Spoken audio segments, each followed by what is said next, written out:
They spent $250,000 on a single night, a wedding, a spectacle, a fairy tale for my brother and his perfect bride.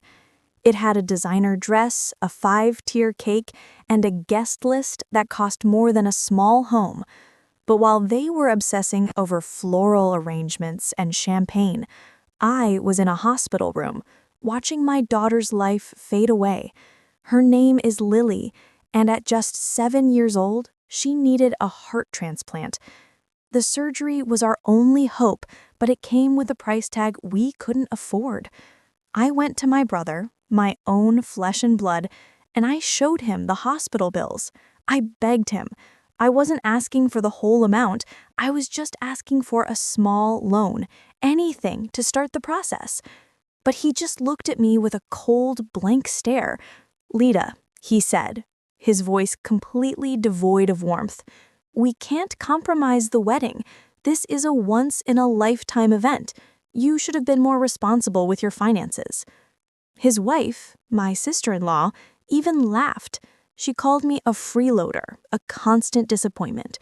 They chose a $250,000 party over my daughter's life. They chose a day of fake smiles and photos over the one person who mattered most to me. That was the day I realized my family wasn't just unsupportive, they were cruel. They had betrayed me in the most unimaginable way. But they made a mistake. They thought I would crumble, that I would just disappear with my sadness. They had no idea that my desperation had just become my greatest weapon. They had refused to save my daughter, but soon I would be their only hope. They chose a party over a life. The words of my brother and his wife echoed in my mind, a cruel, cold truth that hardened my despair into a dangerous resolve. The pain was still there, a constant ache in my chest as I sat by Lily's hospital bed, but the tears had stopped. I wasn't going to beg anymore. I was going to fight. My daughter deserved a mother who fought, not one who surrendered. My mind raced back to my father. He was a brilliant engineer, but a deeply paranoid man. He believed that the world was rigged against those who weren't prepared. Before he died, he gave me a series of old, leather-bound journals, filled with his cryptic notes and strange diagrams. He told me to keep them safe, that they were my inheritance. I had always dismissed them as the ramblings of a genius, never understanding their true purpose. Until now. I spent the next few days in a frantic blur, fueled by pure adrenaline and the image of my daughter's pale face. I went through every single journal, deciphering his strange codes and re-engineering his diagrams. That's when I found it. Hidden within his notes was the blueprint for a revolutionary energy generator, a clean, silent, and incredibly powerful device that could change the world. It was his greatest invention, a secret he had protected from everyone, including my brother. The work was complex and dangerous, a ticking bomb of a project, but it was my only hope. With every wire I soldered and every line of code I wrote, I was in a race against time. My daughter was getting sicker, and the hospital was sending daily reminders of the mounting bills. My brother, completely oblivious to my struggle, would call to brag about the wedding. He talked about the rare orchids, the imported champagne, the guest list of millionaires. He would laugh at my poor choices and tell me to get my life together. The calls were like fuel to my fire. They didn't break me. They made me stronger. They reminded me of the injustice of it all. As I worked, I stumbled upon a second, even more shocking secret in my father's journals.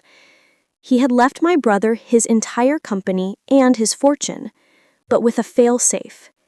He had embedded a complex, verifiable password system in his will.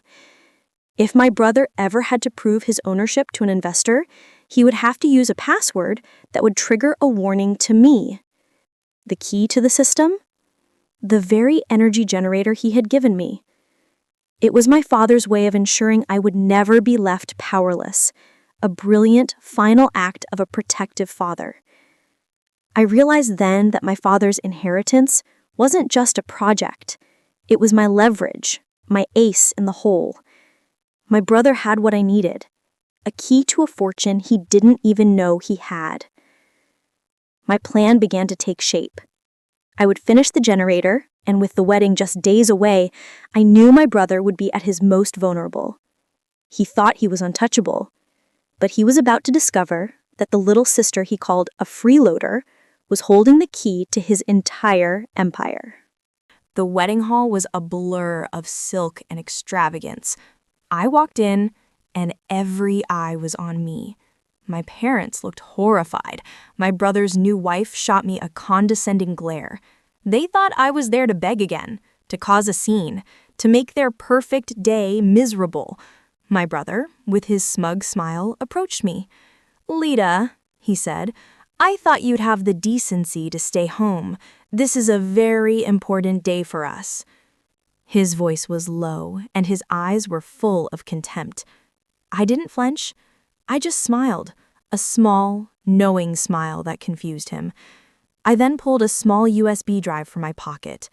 "I'm not here for money," I said, my voice calm. "I'm here for a very important business matter." I told him I had a secret that belonged to Dad's company, a secret I needed his help to access. His eyes lit up. He thought I had found a hidden account, a new fortune for him to claim. He led me to a private study, away from the prying eyes of the guests. The moment the door closed, his demeanor changed. "All right, Lita, what is it? Don't waste my time." I didn't waste his time. I put the USB drive on the table.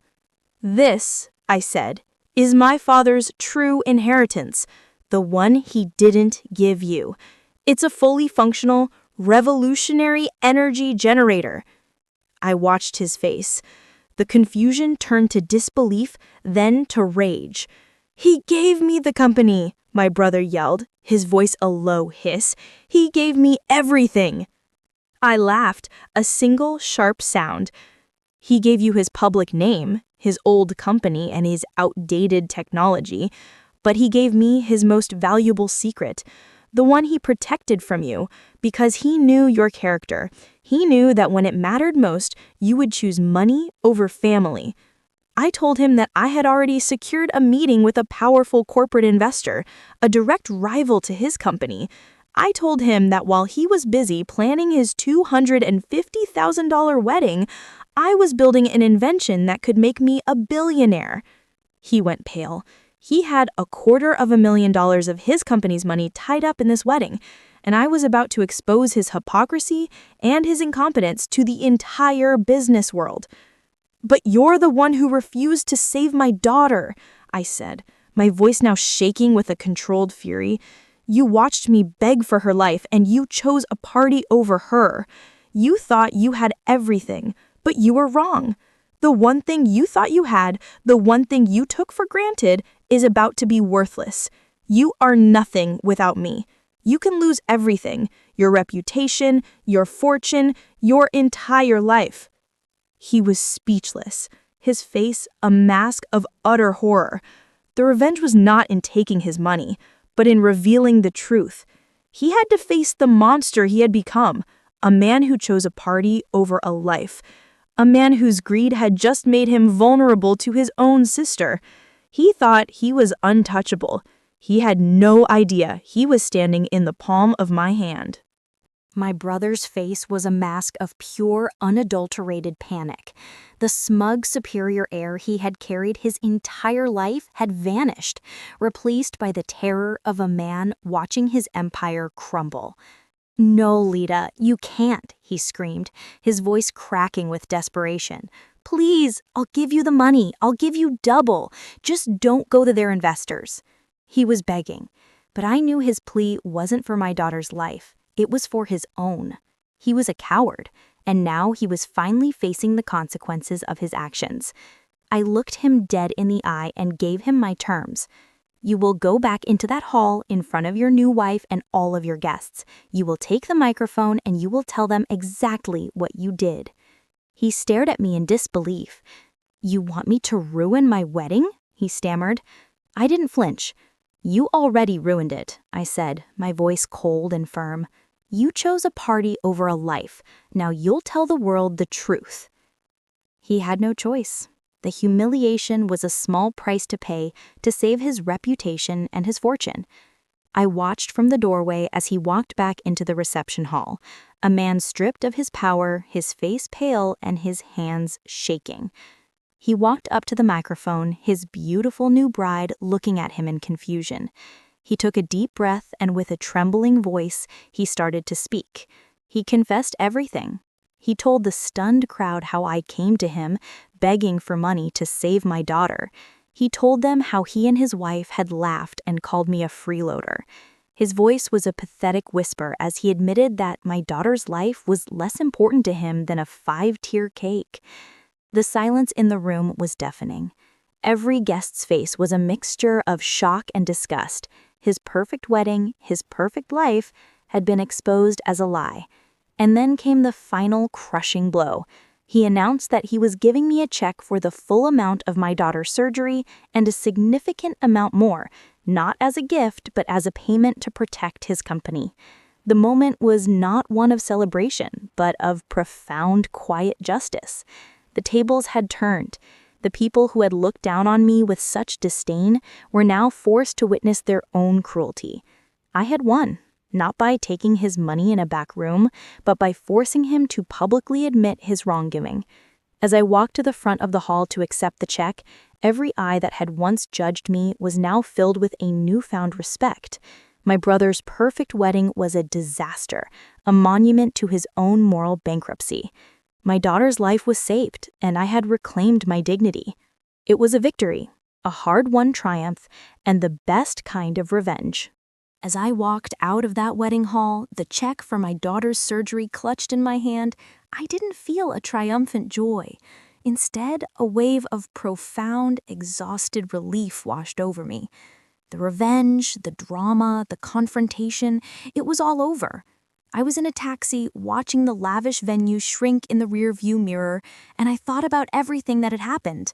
My family, the people who were supposed to protect and support me, had turned their backs when I needed them most. They chose a $250,000 party over my daughter's life. They chose a fake fairy tale over real, heartbreaking truth. But in their cruelty, they gave me the greatest gift of all. They pushed me to a point of no return. They forced me to dig deep, to remember my father's secret, and to find a strength I never knew I had. The real victory wasn't in forcing them to give me the money. The real victory was in proving to myself that I could do it, that I didn't need their help, their approval, or their validation. The money was just a symbol, a physical manifestation of my hard-won independence. My daughter, Lily, will get the surgery she needs, and she will have a chance at a long, happy life. My family is left to deal with the aftermath. A beautiful wedding day forever stained by their moral bankruptcy. They thought they could shame me and get away with it. But their mockery didn't just fail, it became the very catalyst for my success. This story is a testament to the fact that you can't judge a book by its cover. The person who seems the most powerless can be holding the most incredible secrets.